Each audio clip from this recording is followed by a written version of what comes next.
Welcome to the What Anyone Can Do podcast with Leo Batari and me, Randy Cantrell.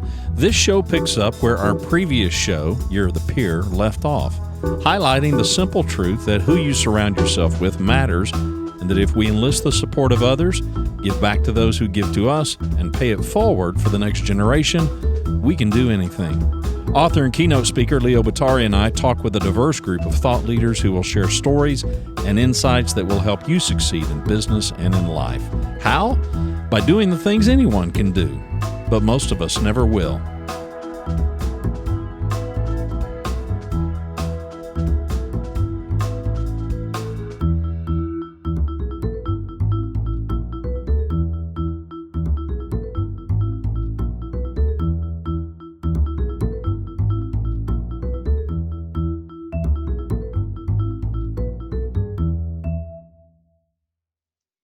Welcome back to another episode of What Anyone Can Do, the podcast. My name is Randy Cantrell, coming to you from Dallas-Fort Worth, Texas.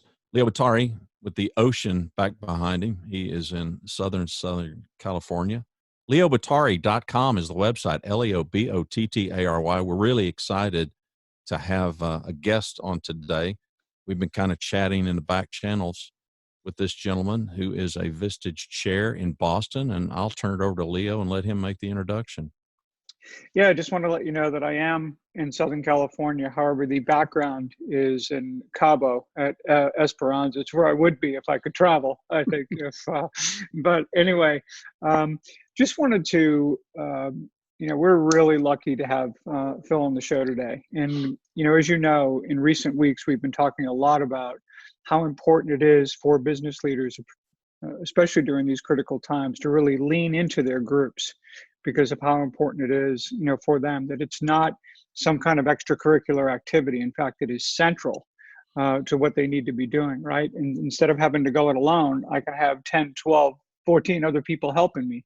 And I think that's really the key in how we can help one another. And I think also how adversity can strengthen relationships. So, Phil, I'd love to maybe get started by having you tell us a little bit about yourself and how long, you've been chairing, and kind of just paint a picture for us on some of the groups. And then, of course, let's get into some of what you think are some of the unique challenges that we're having here with COVID-19, especially when you compare it to, the 2008 financial crisis and all of what we went through there. Yes, we were dealing with some, dire situations, but at least people could convene and get together. Here, we're challenged on a different level. So, I'd love for you to just share some of your background and some of your thoughts and get us started. Well, thank you, Leo and Randy. I'm absolutely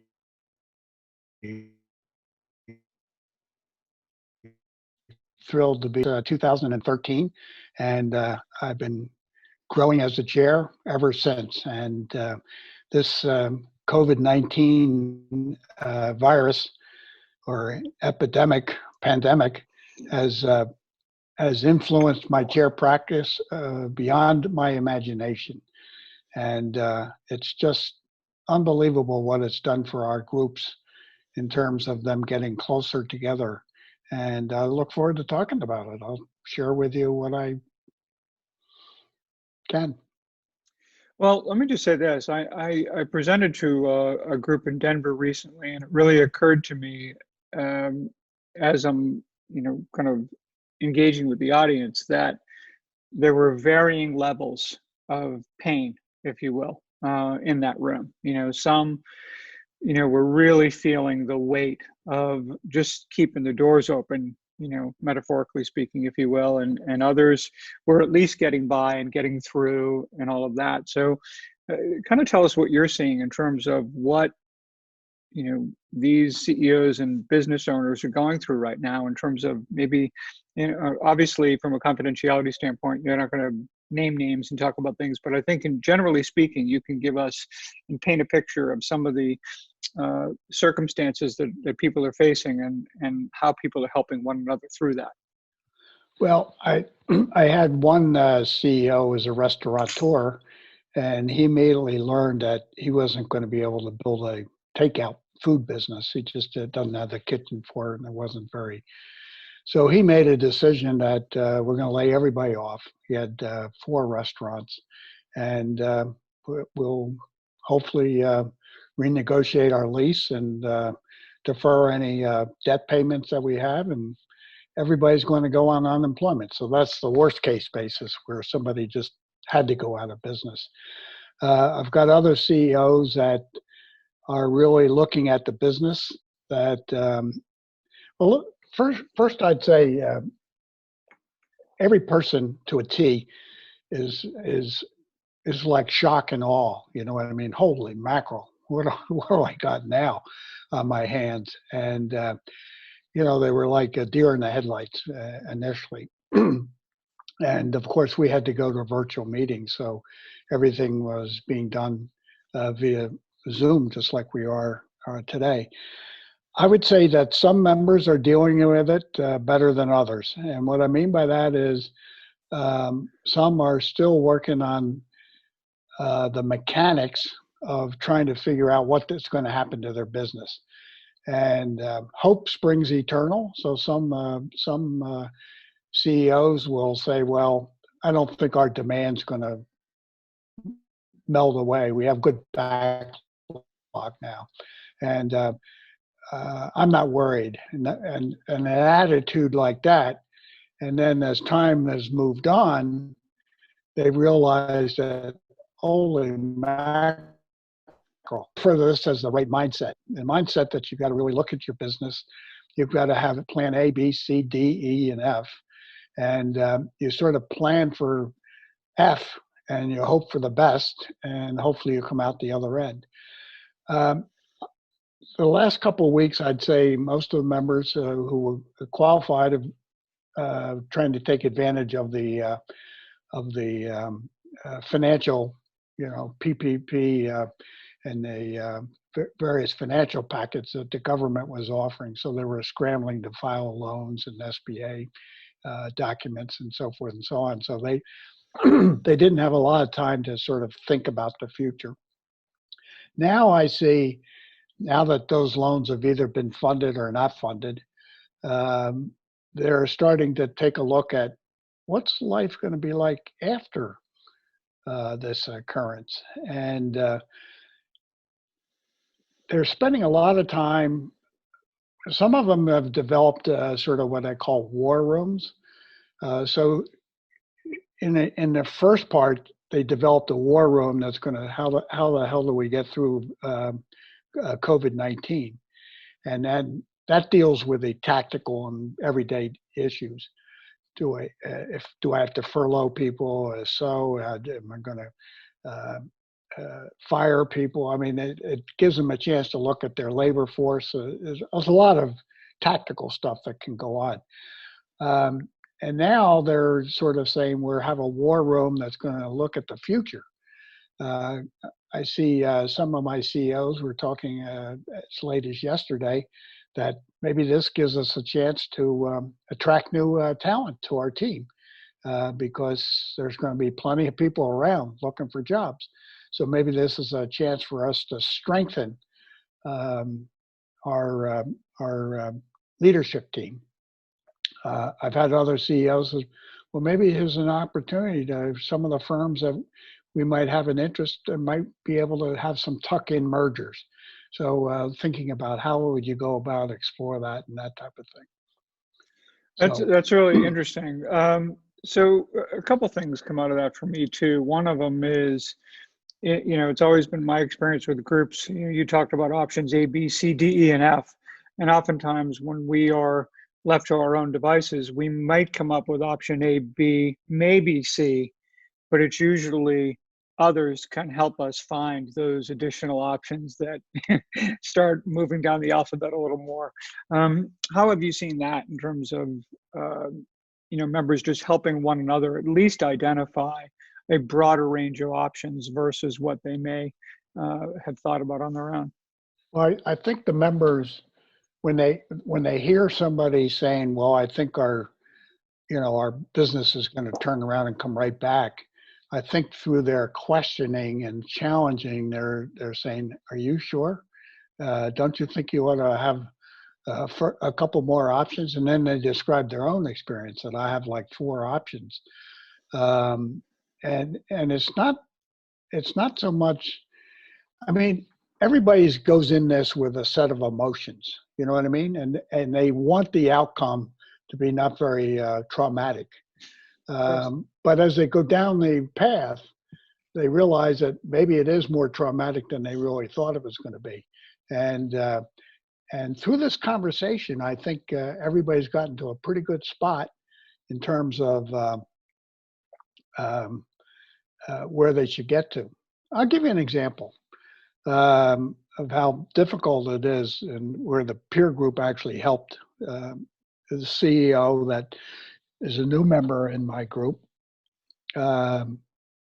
discussed that he has a manufacturing, he's in an essential business, and he has a manufacturing plant, and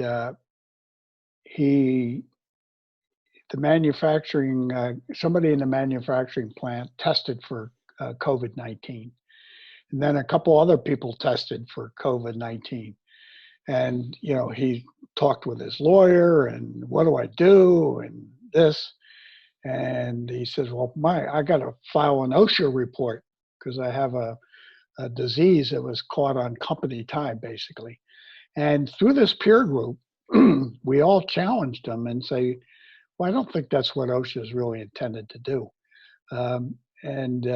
Why do you want to take that route when maybe you just, have the people go home, shelter in place, and close down your manufacturing for a week or so, sanitize it, and get it all spruced up, and get it ready to go forward. But he had this nagging, because he had a safety officer in his company saying, well, that's the law. We have to file an OSHA report. Somehow somebody, through him talking to lawyers and our network and talking to some risk people, he got the courage to call OSHA. And he said, I've got this situation with respect to people that think they might have caught this disease in our manufacturing, but we don't know. They could have been in the supermarket, or so they could have been at home and gotten it from somebody else. So it's not ironclad sure that they got it at our manufacturing facility. So one thing led to another. He called OSHA and explained the situation to him, and OSHA said, we only want people to file OSHA claims for COVID-19 as if you're working in a medical facility. We don't want any businesses to do it. So he solved this problem, but he wouldn't have solved it on his own, I can tell you that. The peer group really helped him think it through, and what the intent of OSHA was, and the whole 9 yards. And so forth. Yeah, that's really interesting. But, it was also, I think, it appeared obviously top of mind with him and with members to do what had to be done, which was close the plant, get it sanitized, right, act on the interests of the health of the employees and people there, obviously, which was, huge. Randy, and any specific questions for Phil as he's kind of going through, this time with his members? Phil, for our audience sake, and many of our audience is familiar with Vistage and the way it works, but for those that may not be, your own business as a Vistage chair, I mean, this has clearly had an impact on that and the way that you're even having to do business. So for our audience, just kind of give them the context of what Vistage membership in your group looked like before and now what it looks like. And what it might look like too. Exactly. Yeah.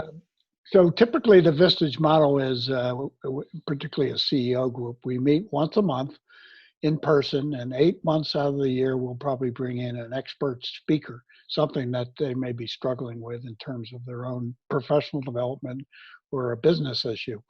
One of the big topics now is cybersecurity, for example. How do we deal with cybersecurity?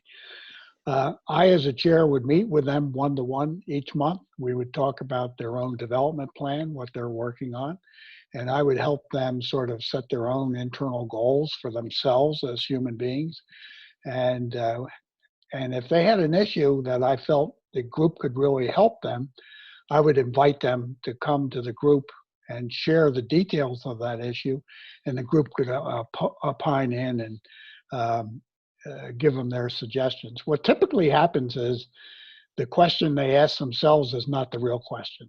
There's another question. So our model goes through a technique or a way to get to the real question that this particular CEO is struggling with. Now, what's happening now is we saw we had to go virtual. So their ability and attention span was not 8 hours on a Zoom call for sure. You know what I mean? So we've cut back the number of hours. And then I asked them, I said, would there be any value if we met, every week or every other week, just to sort of, help you through this process? And my CEO group said, let's meet twice a week. And we started at 8 o'clock in the morning or at 9 o'clock, I forget. And then some of the members couldn't show up at that hour because they were already into their day. I said, why don't we change it to 4:15 and we'll have a water cooler or we'll have a cocktail party break. And so for the last 3 or 4 weeks, I've been running these twice a week meetings in the afternoon. And they come on, they talk. I might have an idea for them to talk about, but they talk about what they want to talk. I've had members say to me, I didn't know Justin was that smart, and I didn't know he was that accomplished. And they are learning more about each other, and they are becoming more emotionally connected that it defies my belief. We as Vistage chairs like to think we have noble work. You know what I mean? We're helping men and women grow as human beings and be better business leaders and people and contributors to their community. But this is double dose of noble work because we're really helping them get through a crisis. And it's really quite empowering when they come back and say, boy, oh boy, I just like to come on and be with these guys and just talk. And so I run an hour meeting and they'll sometimes go an hour and a half and they just can't, they can't decide to get off the meeting. So now looking forward, the days we go back to in-person meetings, which I'm sure will happen because members will want that, I can see a role where in the middle of the month, I have a virtual meeting where they come in and they sort of talk, a mid-month meeting, because I don't want to lose that closeness. And as I bring in new members, the way to get close is when you're working together. And my challenge as a Vistage chair is how do I keep this group so close? And they don't go back to the old normal. They go to a new normal and really work doubly hard for each other. So that's my challenge. It's really interesting because on one hand, I totally see, and what has been the Vistage value proposition for a long time, is taking that day and just removing yourself from that office and being able to reflect and really think about and kind of work on your business for the day as being really valuable. And yet, I think there's also an aspect of this, as you're finding out, where that frequent contact and that ability to help one another with situations that are happening within that month and doing so in a bit of a more structured way, and obviously developing the closeness. We talked a bit about how, adversity definitely can strengthen relationships. But one of the things that I addressed in the CEO World article that I'd love for you to address now, because before we started the show, you said that you just actually signed a brand new member. And I think what's really important about that is here's someone that wasn't part of a group that realized that they could benefit from it. Conversely, we have people who are, whether it's Vistage groups or groups all over the world, who may feel that, oh no, I can neither spend the time nor make the financial investment in my group right now because I got to attend to all these things. They're thinking about their group like it's some extracurricular activity as opposed to central to the challenge they have. So I think for whether it's for current members or for people out there who are feeling very alone going through this crisis, I would love for you to kind of address directly how important it is for members to lean into their group, especially during times like this? Doubly so. And I think my comment to a new member would be, you can't afford not to do this, because if you go alone, it may cost you your whole company, or you may not be able to take advantage if something comes your way. And in particular, this particular CEO that came in, I could see his company sort of unraveling, just, the way I was watching him sort of grapple with the issues. So that was an easy example where this is really going to be helpful to me. I expect in the next couple of weeks, I'm going to have a conversation with my members about what's the return on investment of being in a Vistage group for the last 6 weeks. And I'm going to guess that it's going to be quite favorable, because these guys or women have probably saved some money, or they made a right decision that's going to help them save the company, just anything. And look, we're all human beings, and we all have emotions tied up in this event. And our job to be there for each other is to help them through emotions. So if they come up and they have a bad day, we want to be there to sort of cheer them on and help them set the mindset. Newer, younger CEOs sort of, oh my God, I've never been through anything like this. Some of us older people have been through crisis like this in the financial 2008 and 9, and now we have this is much worse than that ever was. Probably more like 9/11, sort of the whole world coming to an end, except the unemployment. Well, there was plenty of unemployment because businesses stopped, sort of doing some business. One of the surprises to me has been several CEOs that I didn't really fully appreciate them. They were more tactical, have really risen to the occasion. I mean, this is not a practice laboratory. This is the real game. This is like being thrown into the game and you're taking your first pass without a practice. And this is where talent shines. And I had a fellow in my key group or a fellow in my CEO group, wanted to put one of his assistant general managers in my key group. And after this happened, he learned that guy, he didn't have the motivation to, and instead of him being tagged as a potential replacement for him, he's going to end up being terminated just because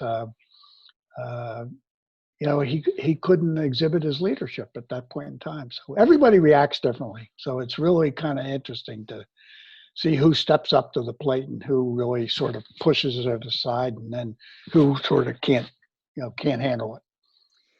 You mentioned this notion of practice, because I think about groups as practice for real world stuff, right? I mean, we see sports teams all the time. We wouldn't imagine, in your case, the Bruins or the Red Sox or something, just showing up on the field and never had a practice, right? They just show up and play a game. Yet in business, we kind of expect that, all the time. And the idea of a group where you can actually really come together with other people who share common challenges and actually have a practice field, to work on a little bit, to hone your skills and to get better and to help each other get better, seems to be the kind of thing that, again, is so helpful in dealing with what happens when, you've got real world stuff happening.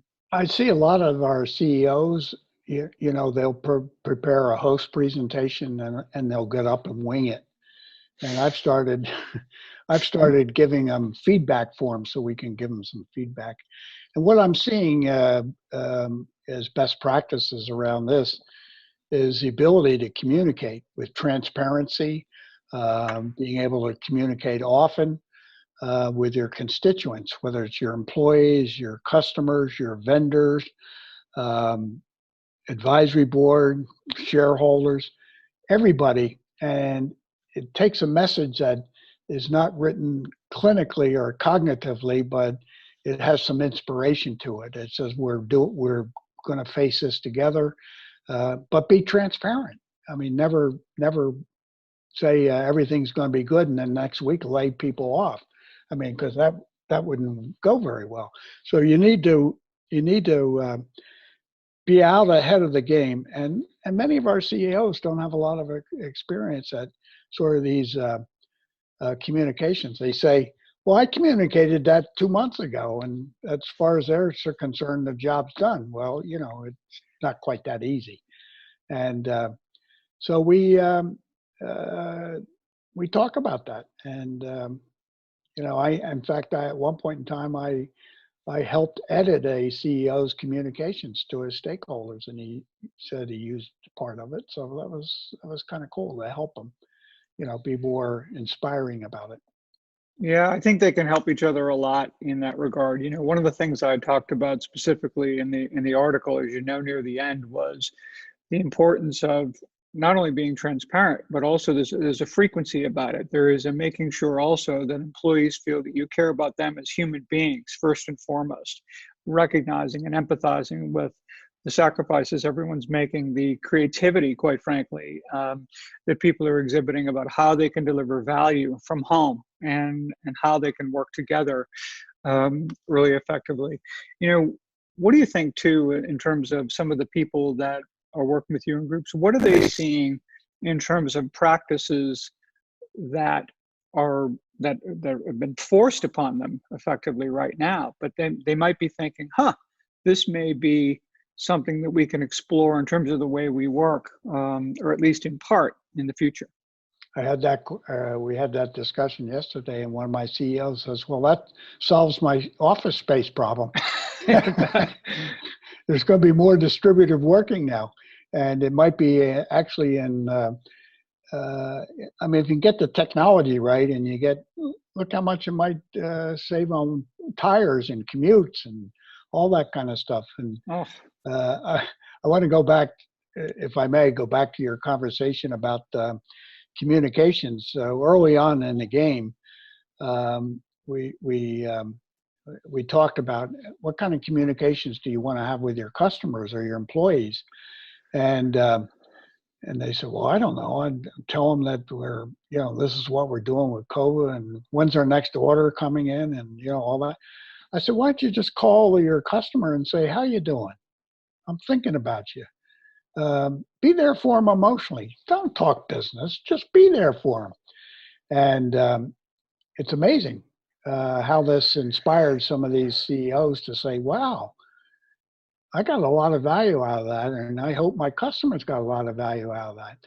I have one CEO who spends, I don't know if he's spending every day now, but he's opening up the Zoom call to most of his employees and just being there. How you doing?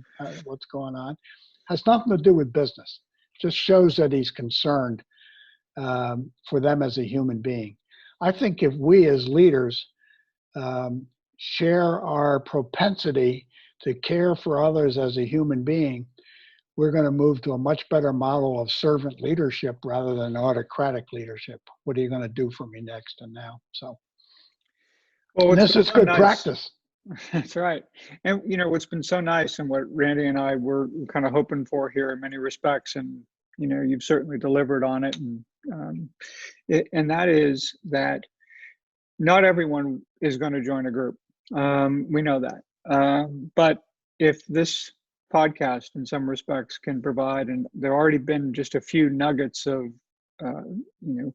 gold there, I think, for, CEOs or business owners out there who are struggling, who, can capture some content here that I hope can be helpful to them. It's like being part of a group for 30 or 40 minutes here, just to get a little, outside perspective on what's going on out there, the fact that people are not alone, you're not alone as a listener out there going through this. And, you and I talked offline too, and I think it's worth addressing that and I've certainly done it. I catch myself, saying, oh, I wish I didn't have to cancel that vacation, or I wish this didn't happen or that or whatever. And yet, we talked about the fact that we now, in my case, have adult children at the house, and we're having dinner every night together over the course of over a month now, situation that never would have happened had this, occurred. We're also fortunate that no one in our household has directly contracted, COVID-19 or, these kinds of things that I'd like to think it's helped shift some priorities. Randy, you've talked about this too, in terms of how it just gets us to think and appreciate. And I don't know how long it'll last, but I hope that as we come out the other side of this, we have some memory around the things that we really should be caring about and thinking about most. Well, the fact that this is so universal and it's disrupted everybody and we're all in the same boat, I think there's some, I've noticed, and I'm sure you have, Phil, with your groups. I mean, this is the elephant in the room for everybody in the room. So I think that, I don't know, that kind of being in the trenches together, I'm sure you're seeing that, Phil. I mean, and 6 weeks ago, I would be curious if you were to describe in just a brief description, the relationships inside the group, not to mention the relationship that people had with the group, but their individual relationships amongst themselves 6 weeks ago versus it today. I would suspect it's very different in a positive way.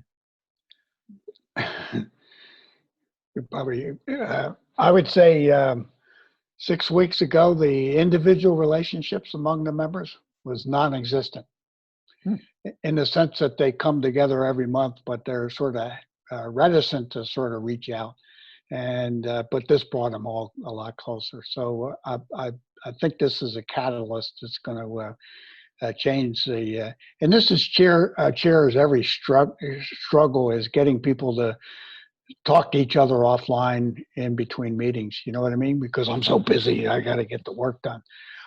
This is going to let everybody know that it's really to their best interest to do this. And so we have some email threads going to the whole group, and I just say, pass this along to the other people.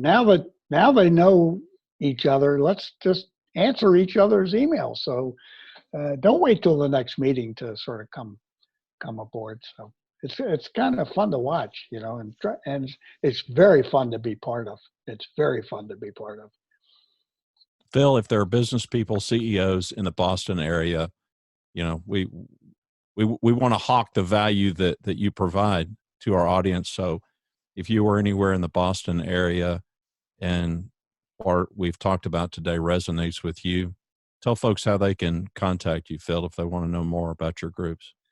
Well, you can call me at 781-608-1966. And you can also email me at pholberton, HOLBERTON @holberton.com. And I'll be happy just to have a conversation and just see how you're doing and help you through this. And we'll put all that information in our show notes. So you folks that are listening, if you're listening in your car, people usually listen in the car or in the gym, but that's not happening right now too much. So that's right. We'll make sure that all that's listed in the show. I miss my personal trainer very much. Yeah, there's another group that's been horribly impacted by that. Yeah, right. I mean, Leo. Yeah, it's changed our lives. Everyone, of course, jokes about the fact that they'll be ready to join another group after this over. It's either going to be AA or Weight Watchers or somebody. They're sitting at home. But no, I can't tell you, Phil, how much it's meant to us and how much I think it means to listeners out there to, get a sense of, not only what a lot of your members are going through and how they're helping one another, but how we should be, as best we can, thinking about the people in our lives that we can support and they can support us first on that emotional level, like you talked about. But then also, if you own a business out there and you're feeling really alone right now, don't feel like, this is not, a bad time to join a group, but maybe the best time to become part of a group. As you know, obviously your new member kind of came to his own conclusion around that recently, and I just wish you and all your members the best going forward, and look forward at some point when we're more completely on the other side of this to see how everything has transpired for your group as a group, and also your members' businesses. So thanks so much for that. And perhaps how they have stronger marriages with their family now, because they're eating dinner every night and they can't go anywhere. So there you go. I think that's going to be a real nice byproduct of this whole thing. Thank you very much for letting me come on your show. I really enjoyed it. Well, thank you. And Randy, you want to close us out? Yeah, we appreciate the audience. We hope that you're staying safe. For the show notes to today's episode and for all the other episodes, just go to the website, leobottari.com. That's leobottary.com. Peernovation.co will get you to the same place. Leo has got some history with Vistage and is, in my biased opinion, still one of the world's experts in peer advantage. And so we would encourage you to go check out Leo's work at the website. He's working on a new book. Hopefully will be out in a matter of mere months. He's leveraged this sequestering to be able to get some writing done, even though he's had a crowded house. So we appreciate the audience. We hope that you'll share the podcast with others. We hope that you'll subscribe. leobottari.com. Thanks everybody for listening.